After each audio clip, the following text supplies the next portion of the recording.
What it is, boys and girls. Welcome into an episode of Stripe It Like It's Hot. Just me today. I have a pretty cool thing that I sketched out here that I want to help some of you business owners out with about making money.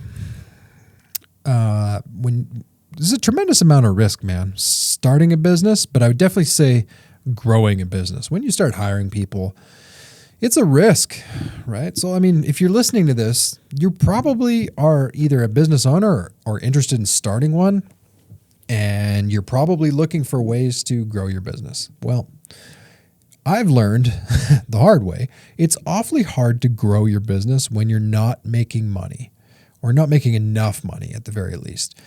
So this is an all too common thing in a lot of asphalt maintenance businesses, striping businesses. They grow very, very quickly. And as you probably have heard, when you grow really fast, it puts a lot of financial stress on the company. And in the worst case scenario, some companies go under, but almost, and I've thought a lot about this, almost equally as bad as going bankrupt in a company is being stuck in a perpetual state where you still exist, but the company is essentially living paycheck to paycheck. And you probably have either seen this without even knowing it, or maybe you know someone who had a business and just kind of got tired and tuckered out. And they're just like, I just don't want to do it anymore. And they'll usually cite some sort of reason as to why they don't want to be in business anymore. Like, oh, it's too hard to find people. Customers are cheap. The market's crazy right now. No one wants to spend money. You know, I got flooded with competitors. Whatever the thing is, there's obviously an element of truth to those. But at the end of the day, the real root of all of those things is the money component.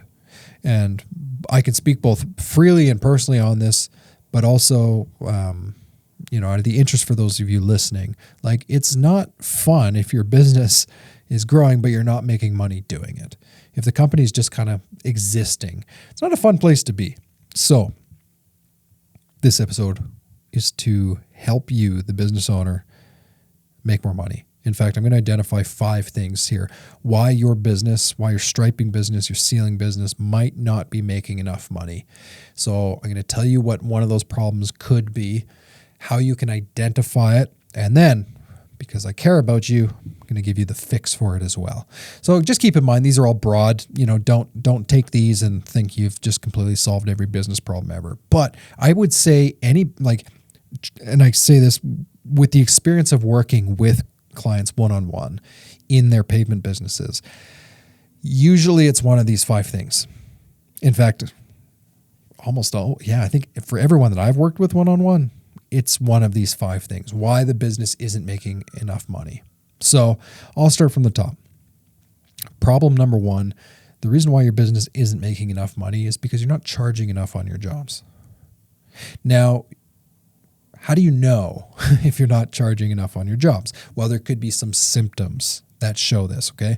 So 3 things that could be an effect of why your business isn't charging enough. Number 1, you have a very high closing rate, okay?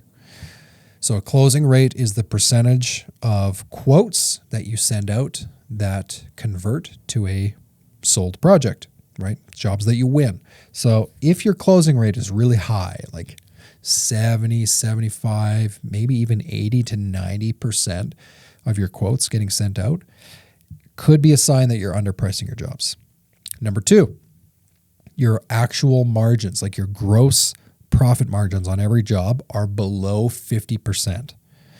Now, that's a pretty broad thing to say. There's going to be, I'm already seeing the thoughts in my head. There's going to be situations where, your projects, maybe if it's a bigger project, you're not going to make 50% gross. But the point is, like, if you're consistently having jobs come in under 50% gross profit per job, so that means you've heard me say this many times, if you do a job for $1,000 and it costs you $700 to produce it between the labor, the materials, all the other costs on that job, and you're left with a gross profit of $300, you're probably not charging enough. 50% gross profit is a really good minimum to shoot for. That's going to ensure that your business is sustainable. And then number 3, here's an obvious symptom as well that you're not charging enough. You don't have enough money at payroll. So every 2 weeks when payroll comes out, even if you just have 1 or 2 employees, it's stressful, right? Because you're always wondering like, man, are we going to have enough money to cover payroll? Could be an indication of your pricing as well. It could be other things with that one. So let's start just with that first one there. Like your closing rate, I've been amazed truthfully. I've had the privilege of working with a total of 8 different clients. So 8 different business owners across North America. And over 50% of them, so more than 4, when we do our onboarding call and I ask them like, hey, what's your closing rate? Like over 50% of them are closing at 70% or more. And when you start business, that you kind of don't have a choice. You kind of have to aggressively acquire contracts because nobody knows you exist yet. So it is what it is. But as you grow and scale, man, that number has to come down, because if you're consistently winning 8 out of 10 bids, 9 out of 10 bids, that's a lot of margin, gross profit that you're likely leaving on the table, which is really going to be a good indication that your business is not making enough money. So how do we fix this? Well, if you're convinced, or if you look analytically at your business, or maybe someone helps you look at your business, a finance person, and you realize I do need to raise my prices, fix number 1, raise your prices.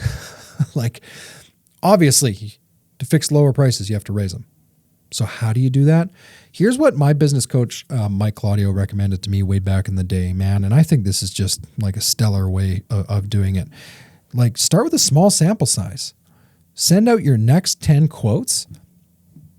Go crazy. You know what? I'm rooting for you. Send out your next 10 quotes 20% higher. Okay? So if you're striping and you do up an estimate for someone and you work out your price and it comes to $300 or $3,000, hopefully not $300, my goodness, $3,000 on your normal pricing, okay? Add 20%. Add $600 in there. Send it out for $3,600. Because one of 2 things are going to happen, okay? Number 1, you're either going to get the job, which if you do, you didn't just add $600 of revenue, you added $600 of straight profit. Seriously. Other than like, taxes and stuff like that. That's going straight to the bottom line of your company. So anytime you raise your prices in your asphalt maintenance company, it's not just revenue. Like, anytime you can incrementally raise it, that is going right to the bottom of the profit and loss statement, which is what you want. So, great place to start. And second, I guess the second thing is like, if you send that quote out and a customer's like, hey, I think that's too much. That's like the worst case scenario. Somebody goes like, nah, that's too much. Even if that happens though, it's very unlikely that if you raised your prices today 20%, and you send out 10 quotes, and you're normally closing at like 80%, I highly doubt you're going to close less than 50%. You might lose 1 or 2 maybe, but even if you did, the time that you're going to get back by not having to perform lower margin work, I promise you is going to be well worth it. The way I've explained this before is, when I started my business in 2018, it was just a part-time striping company. I wasn't keeping track of my numbers very well. I was closing at like over 90%. Literally, I can count on one hand the amount of quotes that a customer was like, nah, it's fine. And it's probably because I just showed up and gave them a quote uninvited, because there was only one other person in my market striping and nobody liked them. So I didn't need to like lowball my pricing. I could have charged way more, but I was brand new and didn't know what I was doing. And I've said this a lot. Like I did approximately like 30 jobs my first year part-time at an average job size of like 1,000. Some were really cheap, like $400 or $500. Some were a couple $1,000 at a time. So basically I did 30 grand part-time in my first year. Didn't know what I was doing. So $1,000 a job. If I had charged, like, this is going to sound crazy, but if I had charged like double what I was charging, so instead of charging $400 minimums, I charged like an $800 minimum. I still would have won the majority of those 30 quotes I sent out, like the majority, if not all of them. And that's just because of my market. But, even if I'd only won like 20 of those jobs, if you think about that, 20 jobs that double the pricing, like I still would have made more money and done less work. I would have had more time with my family. I would have been less exhausted. Excuse me. That first year, dude, I ran myself ragged because I was working a day job and striping at night. And that's how a lot of you guys are starting listening. I know you're out there. I talk to you. You send me emails. It's great. So if it seems counterproductive that if your business isn't making enough money, that like sometimes doing less work is better, but it really is if you're raising your prices accordingly.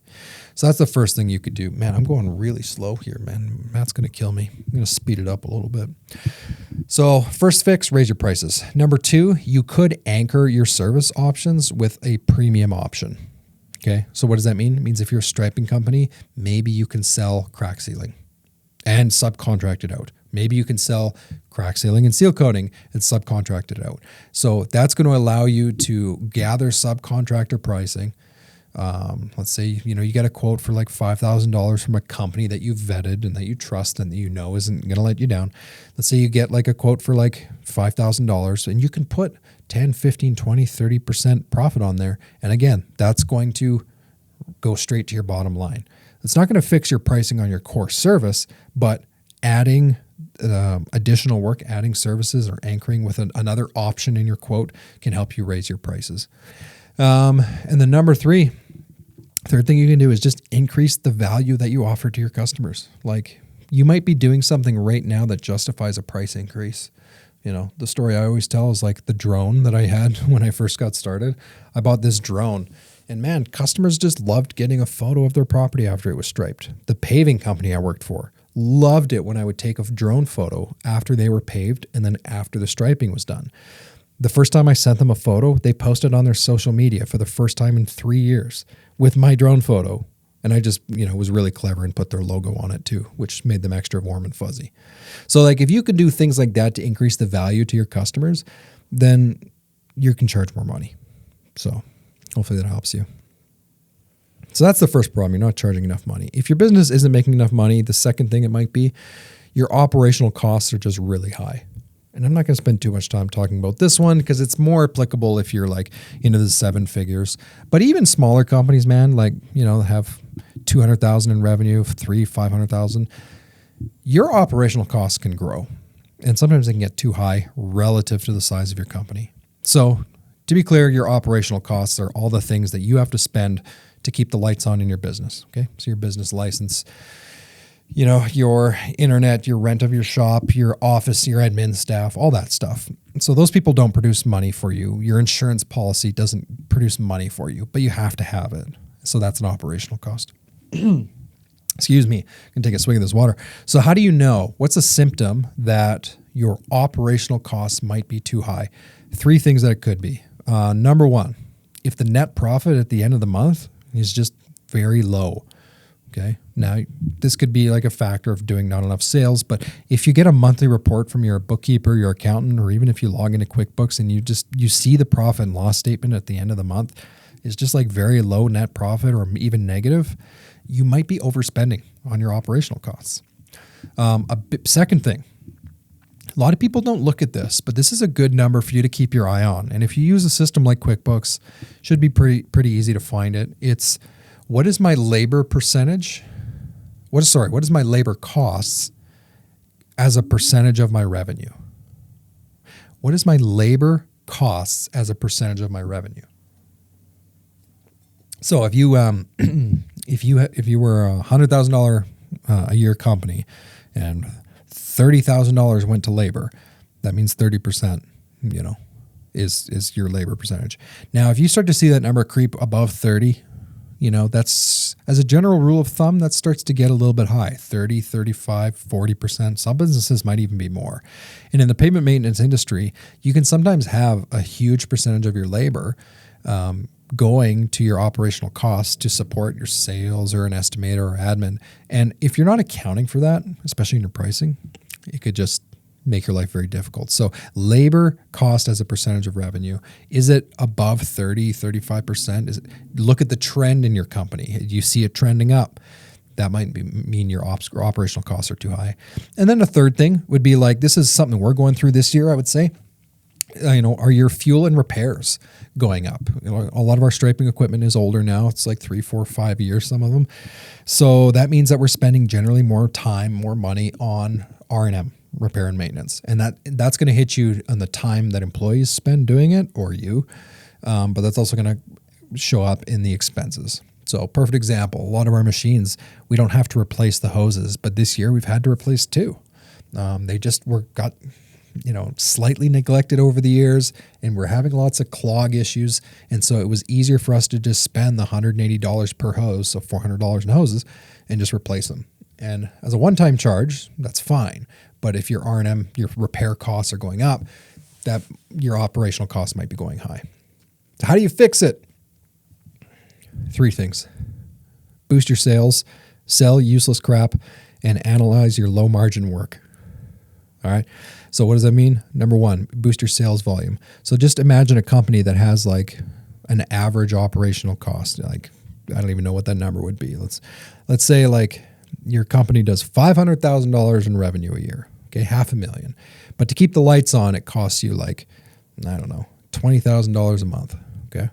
So $20,000 a month, that's basically $250,000 a year. So that means half of the company's revenue is going to the operational costs. But what if your ops costs stayed the same, but you only did $400,000 in revenue? Ouch, right? So instead of half, now it's quite a bit less. You would only have $150,000 left in the company to pay for all of the cost of goods. Your production labor, your material, your paint, your fuel, all that stuff.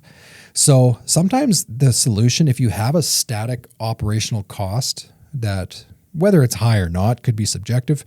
If you increase your sales volume and it doesn't require you to also increase your operational costs, that means you don't have to change your insurance. You don't have to buy a new building. You don't need to store your materials in a third, a place. You don't have to hire admin staff. Then just sell more stuff, preferably at high margin. And that will take care of, you can offset your higher operational costs just simply by selling more. Number 2, though, if you're in a pinch, sell anything that's unused, like equipment, sell unused assets. If you have even, like there are companies that buy brand new equipment and they'll finance it for like 2, 3, 4 years, and the equipment only goes out like a couple times a year. That's probably not a good idea, right? So we have a grind laser in our shop that doesn't get used much. And the only reason we got it is because we held off as long as we could. We were doing a combination of renting or subcontracting so that we didn't have to buy this $30,000 grinder. But eventually we got to the point where there was a project that came up where it was just not feasible to rent it or subcontract it. So we actually incorporated a percentage of that cost directly into that first job to help us get that equipment going. But we accounted for that. So that grind laser that sits there a lot of the time, and it sits a lot, it's expensive. And if you have a lot of those assets or you start to see them piling up, sometimes unloading them is the way to go. And then number 3, analyze your low margin work and rebid it if you have to. So if you see that there's a service that you offer that's consistently low margin, right? Like maybe you're a striping company that also does pressure washing.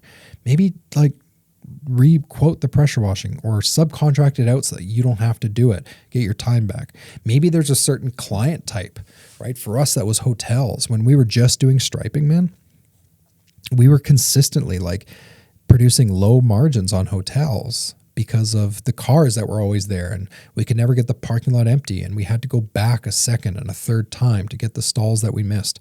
So analyze like where your lower margin work is, and that will help you offset your operational costs. Oh man, I'm really getting into it. That's 2 out of 5. I'm looking at the time. Yeah, we're okay. I'm going to speed up the last 3. Here's why your business isn't making enough money. Number 3, you have inefficient production. What does inefficient production look like? Well, it's probably not you, Mr. Business Owner. You're probably just fine. But if you see these 3 things, spikes in overtime, you're paying a lot of OT, your jobs are taking longer than they scheduled. Okay, so you thought it was going to be 6 hours, it actually took 9. Or if you're getting frequent callbacks and warranty claims, right? That's a huge margin killer in a business. At the end of the year, man, if you have a lot of warranty jobs and you constantly have to schedule a crew back to go to a job, it's literally a triple killer. Like it's crazy. Warranty jobs will kill you in 3 ways. You now have to spend labor dollars to go back to something that should have already been done. You have to spend materials on job that you should have been done. And the worst offender of a warranty claim isn't the money that you're spending immediately to go fix it. It's the opportunity cost that you just lost. Look, I don't know where you live, but like I'm in Canada, we get snow and we take advantage of that by being in the snow industry. But like, dude, most people have a striping or a seal coating season, definitely a seal coating season. And like, you don't have the luxury of like wasting precious days of good weather doing warranty. So every time you send out the crew for a half day or a day to redo something, not only is it costing you to redo it, but you're losing out on the revenue and the profit opportunities on a job that you could have scheduled them for. Warranty is just killer. So inefficient production and quality control issues, huge reason why like it sucks money from a business so fast, man. So how do you fix it? Listen to this channel because I talk about this stuff all the time, man. Number one, SOPs. Like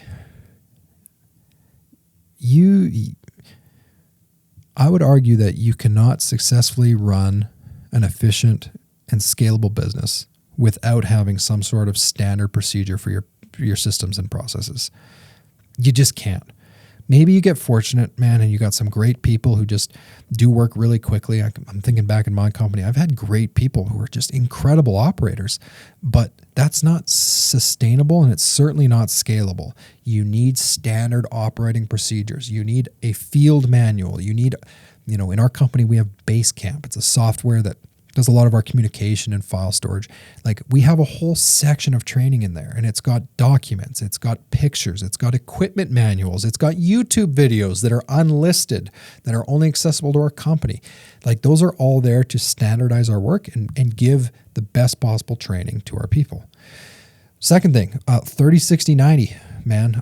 Actually this channel, just doing the math in my head. Yeah. This channel, we just put out content like I think a week ago about how you can fast track the development of your people. Boom, a 30, 60, 90 plan, man. That the reality is anytime you hire a new employee, it's going to cost you some money because it's an investment, but a good onboarding plan of like, this is what an employee's first 30, 60, 90 days will look like will really help you. And then a third thing you can do, and this is something that I was terrible at. And, even when I was training like my operations staff, when the company was growing, I didn't have them do this very effectively. Go do random spot checks on the job. Like while the crew is out there, go out and check on them. And you don't have to be like egregious about it with a magnifying glass and being like, I'm here to make sure you're doing what you're supposed to. But like, you want your crew to know that, yeah, the company ownership or management, they're keeping an eye on things and it's for the betterment of the company. It's not so they can get you. So those three things can really help you. SOPs, a 30, 60, 90 plan for new technicians. Go do some spot checks. That'll really help. Fourth reason, this is probably my favorite reason, I'm not going to lie. Fourth reason why your business isn't making enough money. The owner is in every department and they have no time. The owner is like the magic pill, man, in the company.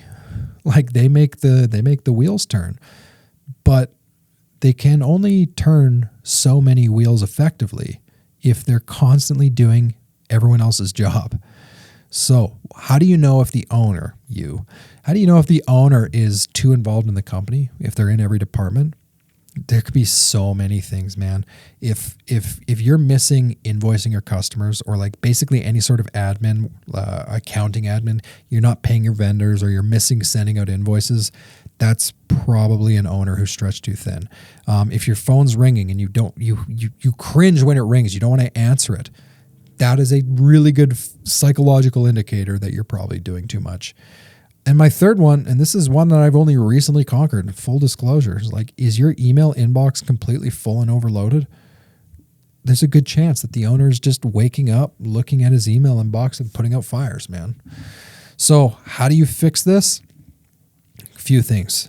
I got 4 here. Fourth bonus one. If the owner's too busy, number one, hire an admin person to help you. Hire a VA. Hire a family friend. Go hire your sister's aunt. I guess that'd be your aunt. Go hire your best friend's aunt. Like, go hire someone who is willing to just give you some of your time back and have them do basic stuff. Man, there's so many people that would love to just work, 4 hours a week, an afternoon in an office, and they could just like do basic stuff, man. Do some file storage, do some digital file storage. You could hire someone just to double check that, all of the invoices are getting sent out. A lot of people have experience with sending out invoices. Like, there's so many things that you could outsource and have an employee do for you. Similarly to that, number 2, how do you fix the owner being in every department? Make sure you delegate your bookkeeping and your scheduling. Those are 2 really critical things. So some owners are inherently really good at scheduling stuff, like they're operationally minded. Just because you're great at it doesn't mean you should do it. And bookkeeping in particular is a killer one. I think a lot of business owners just think, well, and you can kind of see the trap here with even the title of this video, like your business isn't making enough money. My business isn't making enough money, so I don't have the financial firepower to go hire a bookkeeper. That's going to cost me like $500 a month, $1,000 a month, and I just don't have that. That could be partially true, like if you're up against it from a cash perspective, but what business owners are failing to ask themselves is, how much is it costing me to have me do this? Like, what is my time worth? I'm a big fan of Dan Martell, man. If you haven't read his book, Buy Back Your Time, go read it. It's a phenomenal book. That's what his book is all about, is like, what is the business owner's time actually worth? If you could, instead of doing 10 hours of bookkeeping, you could do 10 hours of like intentional sales work or training and development, or finally building the 30, 60, 90 plan that Cam keeps talking about. Like, those are the things that are going to help you grow. And yeah, it's going to cost you to have your bookkeeping done, but what you're going to get back crushes the ROI on it. It crushes. Third thing, learn to time block, man. I'm a huge fan of time blocking. Like, time management is so critical. I've spoken about it on this show. I've spoken about it in my speaking engagements at pavement shows. Like, a company owner has to be ruthless with their time, and you really have to make sure you're time blocking effectively. And the number 4 bonus point here, have radically clear conversations with your employees as to why you're delegating. I threw that one in because some business owners struggle with delegating, whether it's like being out in the field, if you were the boots on the ground guy and now you're not, that could be really hard. So having a really clear conversation with your employees, like, hey, this is why I'm not going to be in the field as much. I need to focus on growing and scaling the business. I need to focus on our sales right now to make sure that you have enough work.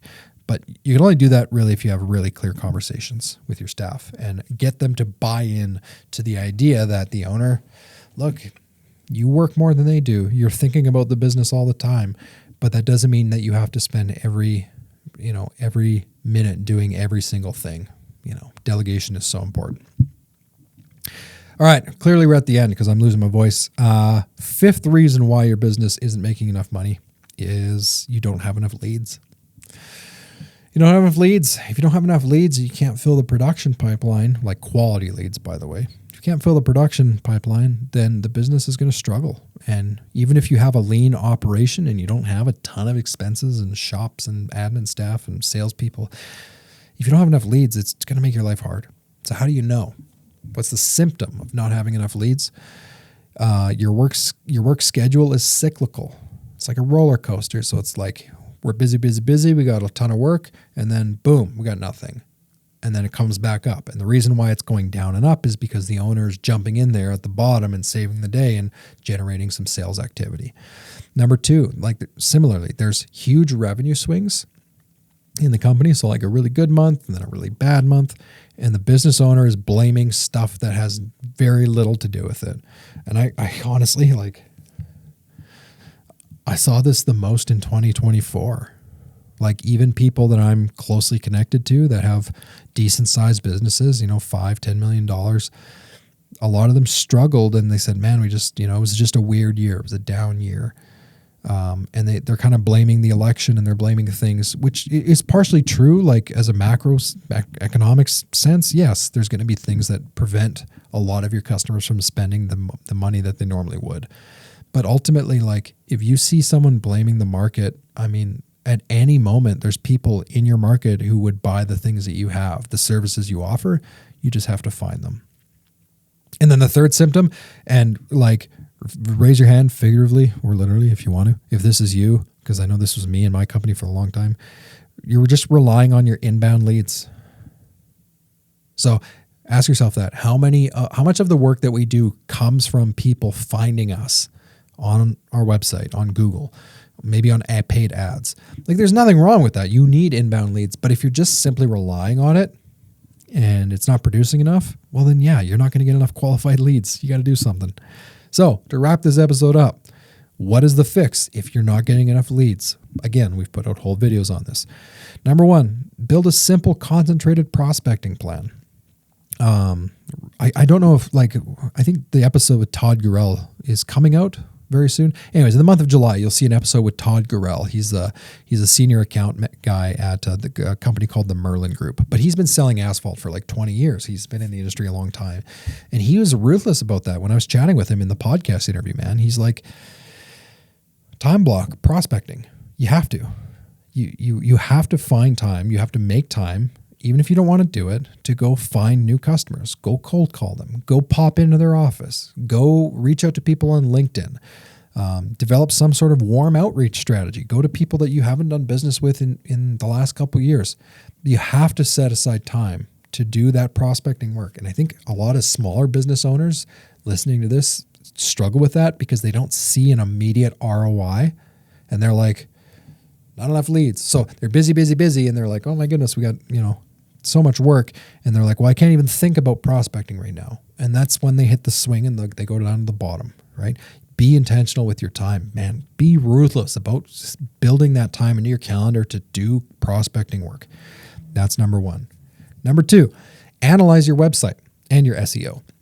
So yeah, you can rely entirely on inbound leads. In fact, some companies do, man, and they don't have salespeople and they don't need to. And that's just their company. It's going to be hard to grow and scale, but it's also going to be hard for you to make enough money if you only have inbound. Some companies can do it, but if your business is not making enough money, analyze your website and your SEO. Are we generating actual results from our website and our search engine? You could analyze your pay-per-click ads too, and your radio ads and all that stuff. Like, am I actually getting trackable, traceable leads from these? It's just the reality, man. If people are in your market, Googling seal coating in Tacoma, Washington, or line striping in Omaha, and you're not in the top 3 at least, you're probably not going to get a call. It just is what it is. And then finally, something I'm very passionate about, develop a simple social media plan.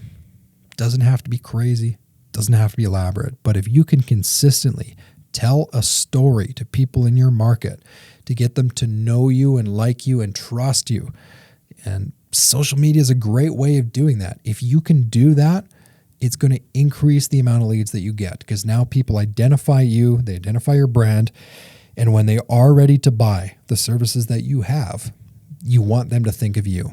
And the best way for them, I shouldn't say the best way, but one of the best ways, and a $0 way, is have a consistent social media presence. So one of the questions I get asked a lot, definitely with some of my coaching clients, but just in general too, is like, well, do you get a lot of work from social media?